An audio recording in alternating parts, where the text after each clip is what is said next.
अस्सलामु अलैकुम वरहमतुल्लाहि वबरकातुहु। नहमदुहु व नसल्ली अला रसूलिल करीम, अम्मा बाद। क़ालल्लाहु तबारक व तआला अऊज़ु बिल्लाहि मिनश शैतानिर रजीम, बिस्मिल्लाहिर रहमानिर रहीम। लक़द कान लकुम फ़ी रसूलिल्लाहि उस्वतुन हसनह, सदक़ल्लाहुल अज़ीम। व क़ाल नबी सल्लल्लाहु अलैहि वसल्लम, बुइस्तु लिउतिम्मम मकारिमल अख़लाक़, सदक़ल्लाहुल अज़ीम, सदक़ रसूलुन नबीयुल करीम, व नहनु अला ज़ालिका मिनश शाहिदीन व शाकिरीन, वल्हम्दुलिल्लाहि रब्बिल आलमीन।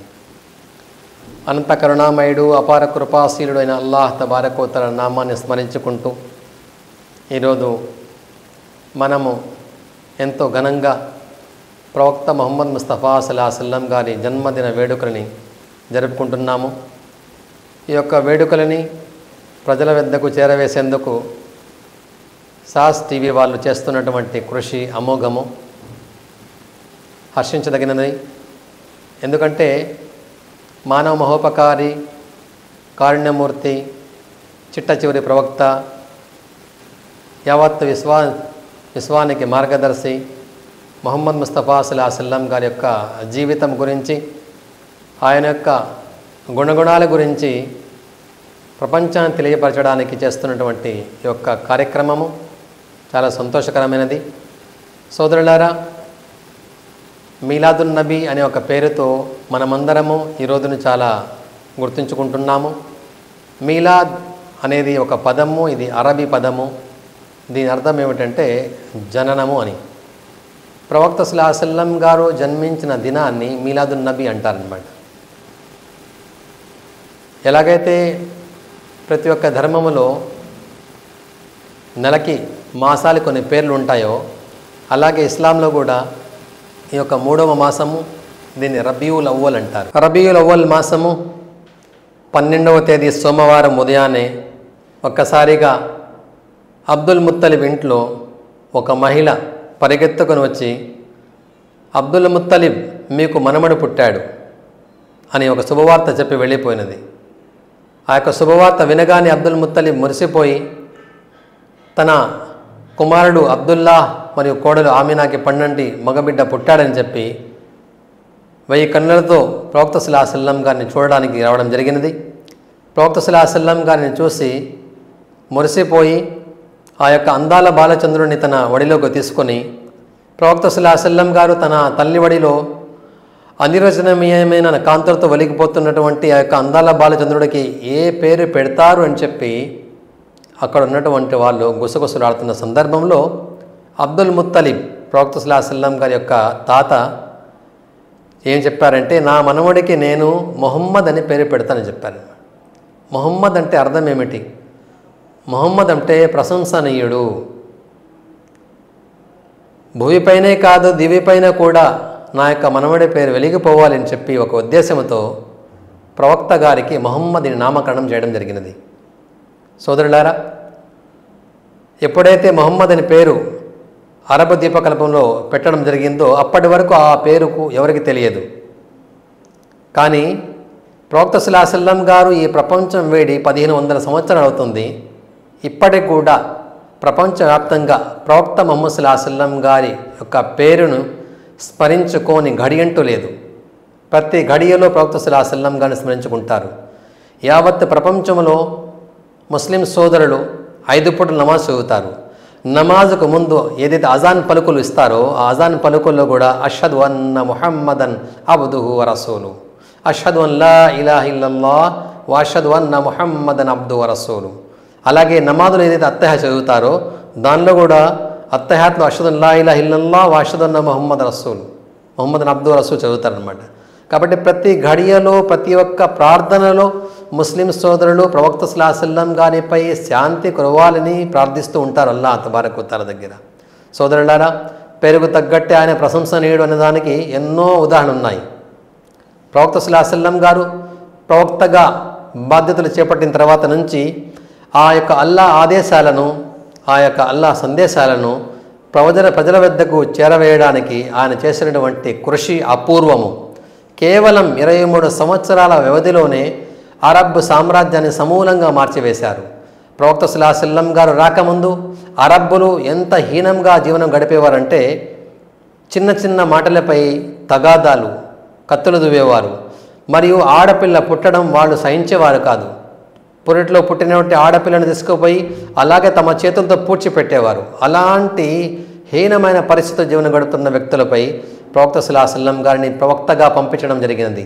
ప్రవక్త సల్లల్లాహు అలైహి వసల్లం గారు దైవ ఆదేశాలను వాళ్ళకి వినిపించి కేవలం 23 సంవత్సరాల కాల వ్యవధిలోనే ఒక అరబ్బు జాతిని, ఒక అరబ్బు సమాజాన్ని సమూలంగా మార్చివేయడం జరిగిందనమాట.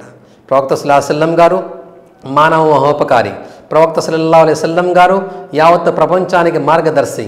అందరూ అంటుంటారు ప్రవక్త ముహమ్మద్ కేవలం ముస్లింకే ప్రవక్త అని చెప్పి. కాదు. ఎందుకంటే ప్రవక్త సల్లల్లాహు అలైహి వసల్లం గారి గురించి స్పష్టంగా ఖురాన్లో నొక్కి వక్కాణించబడినది. ఏమనంటే లఖద్ కాన లకుం ఫీ రసూలిల్లాహి ఉస్వతున్ హసన. ఇంకొక మాట అంటే వమా అర్సల్నాక ఇల్లా రహ్మతుల్ ఆలమీన్.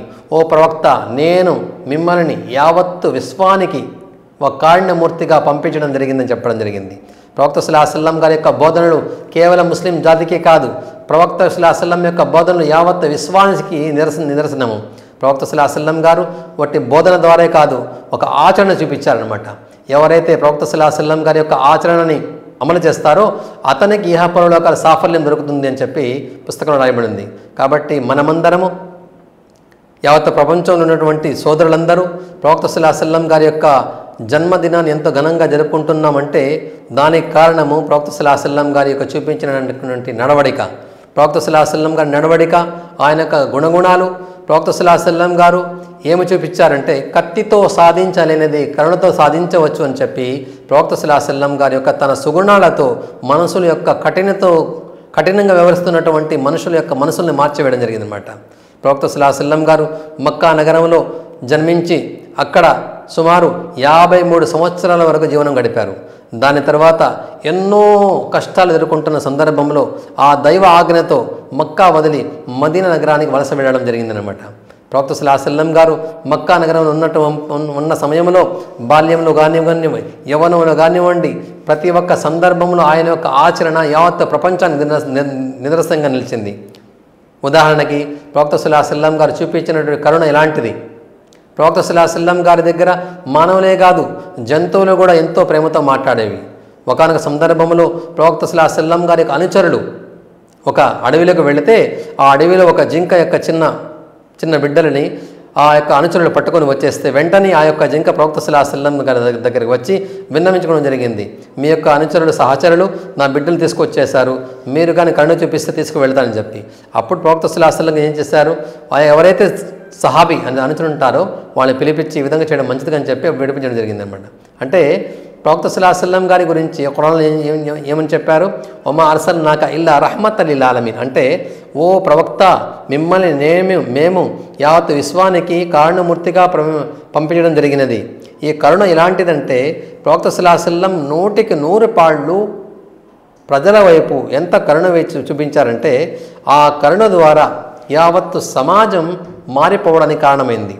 ఉదాహరణకి ప్రవక్త సల్లల్లాహు అలైహి వసల్లం గారు రోజు తన ఇంటికి ఒక దారిలో వెళ్ళేవారు. కానీ ఆ దారిలో ఒక ముసలామిడ ప్రవక్త సల్లల్లాహు అలైహి వసల్లం గారిని అమితంగా ద్వేషించేది. ఎలాంటి ద్వేషం అంటే ఎప్పుడైతే పొద్దున్న ఆమె ఇల్లు ఊడుస్తుందో అప్పుడైతే చెత్త చెదారం జమ అవుతుందో అది తీసుకొని జమ చేసి పెట్టేది. ఎప్పుడైతే ప్రవక్త సల్లల్లాహు అలైహి వసల్లం గారు ఆమె ఇంటి ముందు నుంచి వెళ్తుంటారో ఆమె పైనుండి ఆ యొక్క చెత్త చెదారము ప్రవక్త సల్లల్లాహు అలైహి వసల్లం గారిపై విసిరివేసేది. ప్రవక్త సల్లల్లాహు అలైహి వసల్లం గారు చూసి చిరునవ్వు నవ్వి అక్కడి నుంచి తన యొక్క చెత్తను అలా తిమ్ముకుంటూ అలాగ ముందుకు సాగిపోయేవారు. కానీ కొన్ని రోజుల తర్వాత ఆ ముసలామిడ అనారోగ్య పాలై మంచాన పడింది. ప్రవక్త సల్లల్లాహు అలైహి వసల్లం గారు వెళ్తుంటే ఆ చెత్త చెదారం ఆయనపై పడలేదు. అప్పుడు తనతో ఉన్నటువంటి సహచరుని అడిగారు, రోజు ఒక ముసలామిడ నా మీద చెత్త వేసేది, ఈరోజు నా మీద చెత్త పడలేదే, ఏమైంది ఆమెకి, ఒకసారి కనుక్కోండి అంటే అప్పుడు చెప్పారు ఆ ముసలామిడ అనారోగ్య పాలైంది, మంచాన పడి ఉంది. ప్రవక్త సల్లల్లాహు అలైహి వసల్లం గారు ఒక్క నిమిషం కూడా ఆలోచించకుండా వెంటనే వెళ్ళి ఆ యొక్క ముసలామిడ దగ్గర కూర్చొని అడిగారు, ఎలాగుంది నీ ఆరోగ్యము, ఏమైంది నీకు అని చెప్పి పరామర్శించడం జరిగిందనమాట.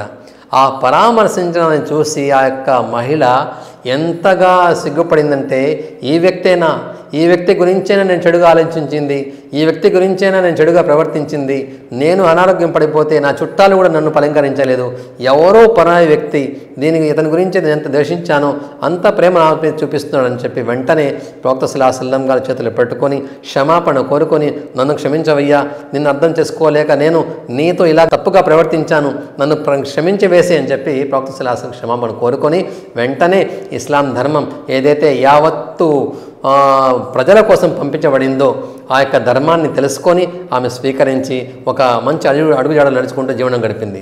సోదరులా, ఇలాంటి ఉదాహరణ కోకొల్లలు ప్రవక్త సల్లల్లాహు అలైహి వసల్లం గారి యొక్క జీవితము మనకు ఒక ఆదర్శము. మనకు అంటే కేవలం ముస్లింలకి కాదు సోదరులారా, ముస్లింలు కానీ ముస్లిం సోదరులు కానివ్వండి, ఒక ప్రాంతానికి, ఒక భాషకి, ఒక వర్గానికి, ఒక జాతికి సంబంధించిన విషయం కాదు ఇది ఇస్లాం అంటే. ఇస్లాం అంటే చాలా పురాతనమైన ఒక ధర్మము. ఆ ధర్మంపై అవలంబించే వ్యక్తులే మంచి వాళ్ళుగా ముందుకు పోతూ ఉంటారనమాట. ఇస్లాం అనేది మంచిని బోధించేది, ఇస్లాం అనేది చెడుని పూర్తిగా అంతమించేది. ప్రవక్త సల్లల్లాహు అలైహి వసల్లం గారు ఎప్పుడైతే ప్రవక్త బాధ్యతలు దైవవాణి ద్వారా స్వీకరించారో అప్పటి నుంచి ఆ బాధ్యత నెరవేర్చడానికి ఎన్ని విధాల కష్టాలు పడ్డారో, ఎన్ని విధాలుగా ఆపదలు ఎదుర్కొన్నారో, అనేక విధాలుగా ఎన్ని భరించడానికి ఒకే ఒక కారణం, అదేమిటంటే సత్యధర్మము, దైవవాక్యము, దైవ సందేశము ప్రజలకు చేరవేయాలి, ప్రజలు మారాలి అని చెప్పి ఆ దైవము అనేక మందిని ప్రవక్తలుగా ఈ భూమండలంలో పంపించారు. చివరిగా ముహమ్మద్ ముస్తఫా సల్లల్లాహు అలైహి వసల్లం గారిని ప్రవక్తగా పంపించడం జరిగింది. ఆయన ద్వారా అంతిమ ప్రవక్త అని చెప్పి రుజువు చేసి ఆయనకి ఇచ్చేటువంటి ధర్మము ఏది ధర్మం ఉంటుందో అది అంతిమ ధర్మము. ఎవరైతే ఆ యొక్క ధర్మంని అవలంబించి అనుసరించి ఇహపరలోకాల సాఫల్యం కోరుకునే నిర్ణయంతో జీవనం గడిపితే తప్పకుండా అతను సాఫల్యవంతుడు కాజాలడు. సోదరులారా, ఈరోజు మీలాదున్ నబీ మనము కేవలం నామమాత్రం మీలాదున్ నబీ చేసుకొని ఆయన పేరు తీసుకొని ఏదో కొన్ని వస్తువులు తిని కొంచెం మాట్లాడుకుంటే సరిపోదు. మన జీవితంలో ఆయన యొక్క చూపించినటువంటి మార్గం ఏదైతుందో అది మన జీవితంలో వస్తేనే మనం 100% ముస్లిం కాజాలము. ఎందుకంటే మనం ముస్లిం కావాలంటే తప్పకుండా మన యొక్క ముస్లిం పద్ధతులు మన దగ్గర ఉండాలి. ప్రవక్త సల్లల్లాహు అలైహి వసల్లం గారు చూపించిన పద్ధతులు మన దగ్గర ఉండాలి. ప్రవక్త సల్లల్లాహు అలైహి వసల్లం గారు చూపించిన పద్ధతులపై నడిచి ఎవరైతే సహాబాలు ఉన్నారో అనుచరులు, వారి యొక్క విశ్వాసం ఎంత దృఢమైనదంటే ప్రవక్త సల్లల్లాహు అలైహి వసల్లం గారు వారిని ఒక 100% ముస్లింలుగా తయారు చేసి ప్రపంచం నుంచి వెళ్ళిపోయారు. ఎలాగంటే ప్రవక్త సల్లల్లాహు అలైహి వసల్లం గారి ఆ మాటలపై అమలు చేసినటువంటి ఆ యొక్క అనుచరులు ఎవరైతే ఉన్నారో వారిని సహాబాలు అంటారు. వారి యొక్క విశ్వాసాన్ని కొలమానంగా యావత్తు ప్రపంచంలో ముస్లిం సోదరుల ముందు పెట్టడం జరిగింది. ఒకవేళ మీరు విశ్వాసవంతులు అయితే ఇలాగ విశ్వాసవంతులు కావాలి. ఎలాంటి విశ్వాసము? ప్రవక్త సల్లల్లాహు అలైహి వసల్లం చెప్పారు, ఎవరైతే ముస్లిం ఉన్నాడో అతను తన పొరుగు వారిని పస్తులుగా ఉండడం చూసి కూడా అతను కడుపు నిండా తినడం అనేది ఎప్పటికీ ముస్లిం చేయలేడు అని చెప్పడం జరిగిందనమాట. అలాగే ప్రవక్త సల్లల్లాహు అలైహి వసల్లం గారు ఎవరైతే మనతోటి ఉన్నటువంటి సోదరులు ఉన్నారో ప్రతి ఒక్క ధర్మాన్ని గౌరవించాలని చెప్పి ప్రవక్త సల్లల్లాహు అలైహి వసల్లం గారు చెప్పడం జరిగిందనమాట. ఒకానొక సందర్భంలో ఒక యుద్ధం జరుగుతుంది. ఆ యుద్ధంలో యూదుల యొక్క పురాతన పుస్తకం ఏదైతే తౌరాత్ ఉందో దానిని ఏం చేశారంటే ప్రవక్త సల్లల్లాహు అలైహి వసల్లం గారి యొక్క అనుచరులు తీసుకొని రావడం జరిగింది. అలాంటి సందర్భంలో యూదుల యొక్క మత గురువు వచ్చేసి ప్రవక్త సల్లల్లాహు అలైహి వసల్లం గారి దగ్గర అడగడం జరిగింది, మా యొక్క గ్రంథాన్ని మీ యొక్క అనుచరులు తీసుకొని వెళ్ళిపోయారు, మాకు ఇవ్వండి అని చెప్పి ప్రార్థన జరిగింది. అప్పుడు ప్రవక్త సల్లల్లాహు అలైహి వసల్లం ఏం చెప్పారంటే, ఇది చాలా తప్పు, ఇలాంటి తప్పు చేయకూడదు.